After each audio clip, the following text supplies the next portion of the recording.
सारे IAS officer corrupt होते हैं। राज शर्मानी के पॉडकास्ट पर आपने ये बात सुनी होगी, और हो भी क्यों ना, क्योंकि उन्हें ईमानदारी से काम करने ही नहीं दिया जाता।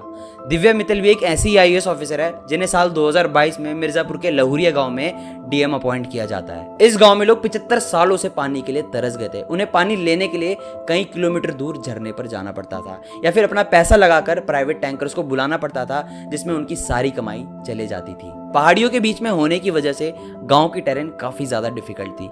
कई नेता, कई ऑफिसर्स आए गए, लेकिन गांव के हालात जैसे के तैसे ही रहे। डीएम दिव्या मित्तल की जब इस गांव में पोस्टिंग होती है तो वो अपना दिमाग लगाती हैं और केवल 9 महीनों के अंदर वो इस गांव में पानी लेकर आ जाती हैं।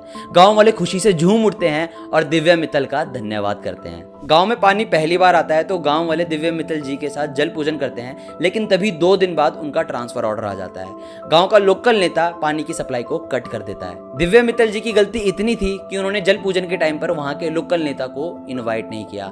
बस फिर क्या था, उनकी ईगो हर्ट हो गई और उन्होंने उनका ट्रांसफर कर दिया। जब वो गांव छोड़कर जाती है तो गांव की औरतें और गांव वाले उनके ऊपर फूलों की बारिश कर देते हैं, क्योंकि कुछ ही महीनों में उन्होंने गांव में वो काम किया था जो आज तक कोई भी नहीं कर पाया था। कुछ टाइम बाद वो देवरिया डिस्ट्रिक्ट की डीएम बनती हैं और वहां भी ईमानदारी से काम करके लोगों का दिल जीत लेती हैं। हालांकि वहां से भी उनका ट्रांसफर हो जाता है। तो सारी बात यही है कि हमारे आईएएस आईपीएस ऑफिसर ईमानदारी से काम तो करना चाहते हैं, लेकिन ये सिस्टम इस तरह से डिजाइन है कि आपको ज्यादा दिनों तक ईमानदार नहीं रहने देगा। हालांकि दिव्या मित्तल, अशोक खेमका जैसे कुछ एक्सेप्शनल ऑफिसर्स होते हैं, लेकिन ज्यादातर इस करप्ट सिस्टम का पार्ट बन ही जाते हैं।